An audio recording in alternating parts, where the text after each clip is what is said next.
All right, tell me about today. What are we doing? Chill Saturday morning. Sun's out in Seattle, which is pretty rare. Of course, as you know, if you've been watching this channel, I live right next to this beautiful lake, Green Lake. Nolan is out here on the bike. He's gonna be with the vibes. We've got Celine Dion, Ronan Keating, Enrique Iglesias to get me through 60 minutes of LT1 in the Green Lake bike path. So, and then a little bit of grub afterwards. We'll see what I'm feeling. Probably chicken nuggets. You already know.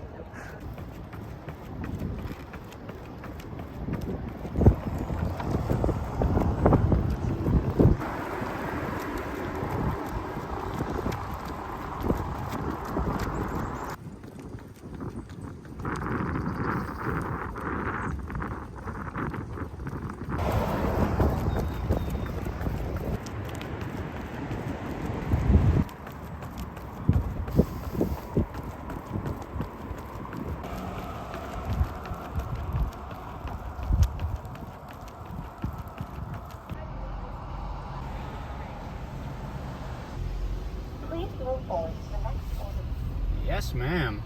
Okay, Ari, so this morning, 15 miles, around 6-minute pace, and your post-long run meal, you've chosen McDonald's. Well,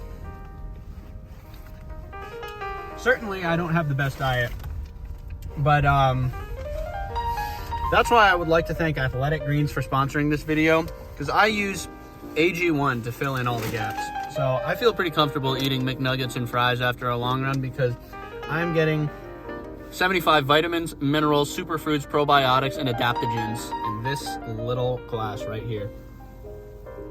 AG1 is a powerfully simple and comprehensive daily nutritional drink sourced from whole foods that nourish all the body's systems holistically.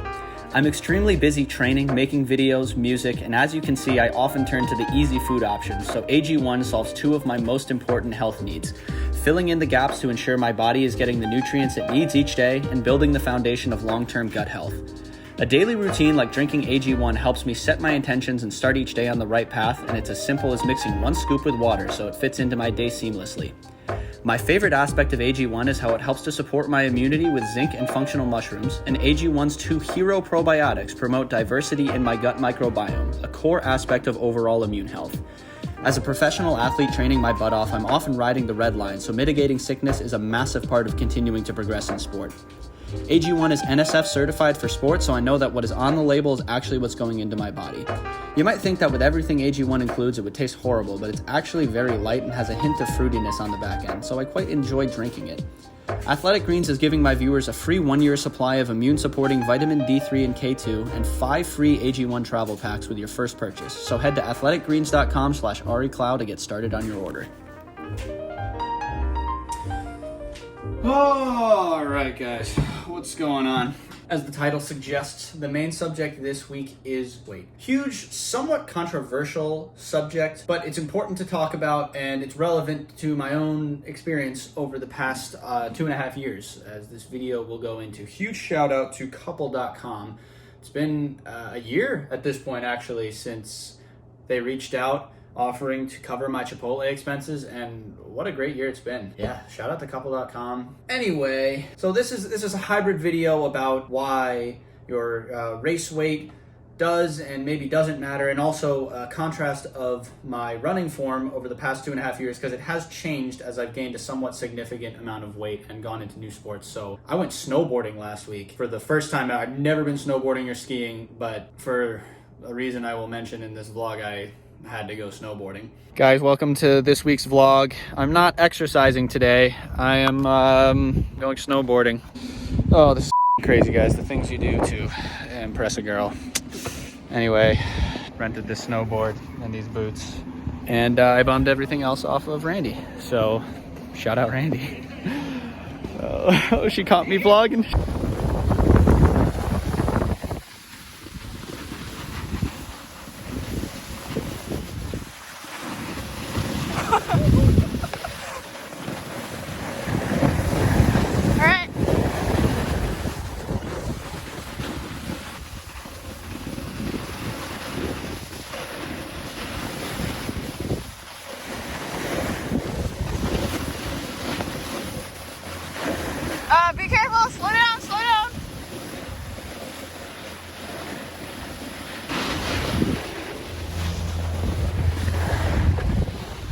How'd that feel? Certified stomper. And as you can see from the footage, I'm really good at it.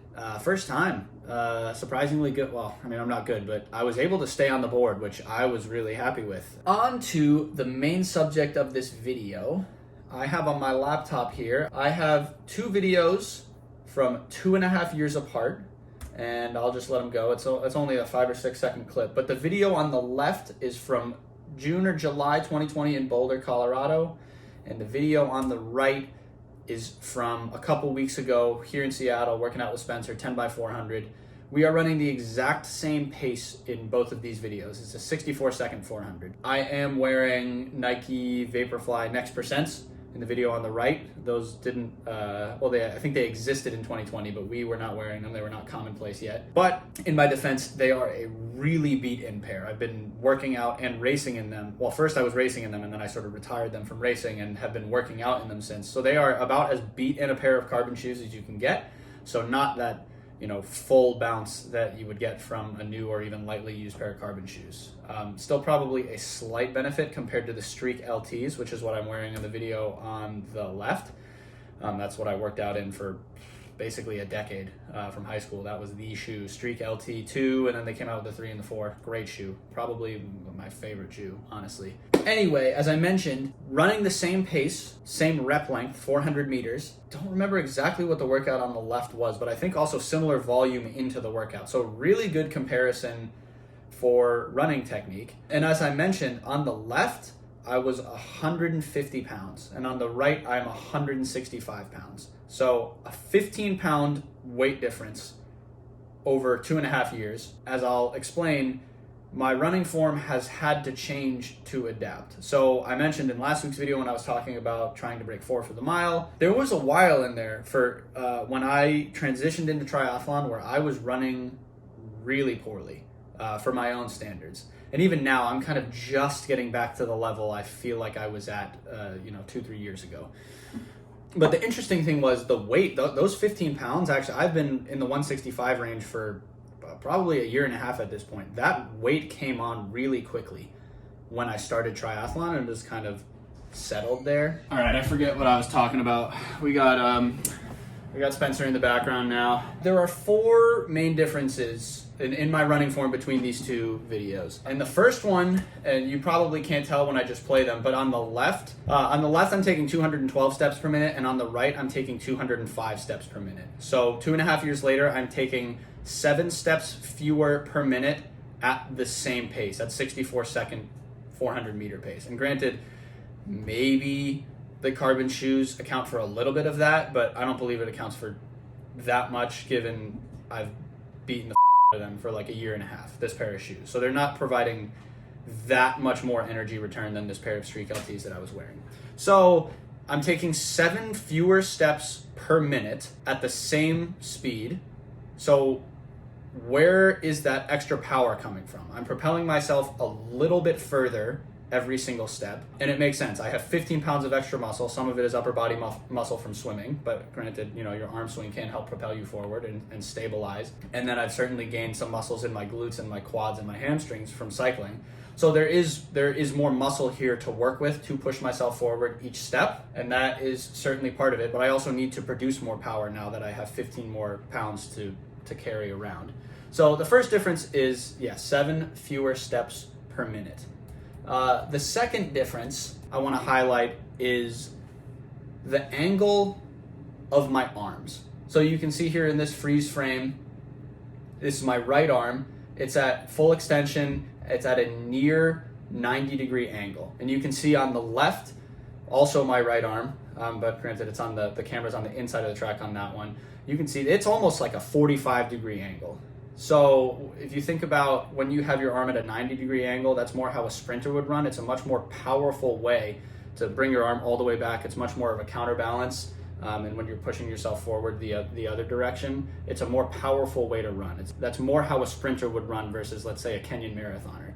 So over the past 2.5 years, to account for all this extra weight that I'm turning around, that's not something I focused on. I didn't do any arm drills. That's just something I looked at these 2 videos and I said, wow, I have a much more obtuse arm angle now, and it must account for extra counterbalance on the back end when my arm is back and more power to push myself forward. So we have a much more obtuse arm angle. Then if we go a couple frames further, you can say if you look on the right, when my foot is about to strike, I'm at a much more forefoot strike than I was before, versus on the left, you can see I'm actually a little bit dorsiflex. My toe is actually pulled slightly towards my knee, a little bit. It's mostly flat versus much more of a toe landing on the right. I'm actually not sure exactly how the mechanism is that would help me propel myself further forward, but it is more or less common knowledge that if you, go out and sprint, and you're going to land much more on your toes. Go out and jog, you're going to be much further back on your heels. So it says something about the fact that I'm running more powerfully, that I'm landing further forward on my toes now at the same pace than I was before. And it does make sense. There is more distance per stride. So I'm slightly more on my toes now, 2.5 years later, with 15 more pounds to carry around than I was as a pure distance runner. And the final change, this one's going to be hard to, I wish I had a way to map angles here, but there is slightly more of a forward lean now than there was before, which means my center of gravity is further forward, which means I have to actually produce less power to continue pushing forward. So it's hard to see exactly how much, but if you look on the left here, obviously my heel is way behind me and there's an angle going up to my hip, and then it's basically, it's not straight from my hip up to my head, but it's pretty close to vertical. And if we can get more of a side shot over here on the right, it's more of a straight line. There's less of a hinge, or I should say more of a hinge forward at the hip on the right.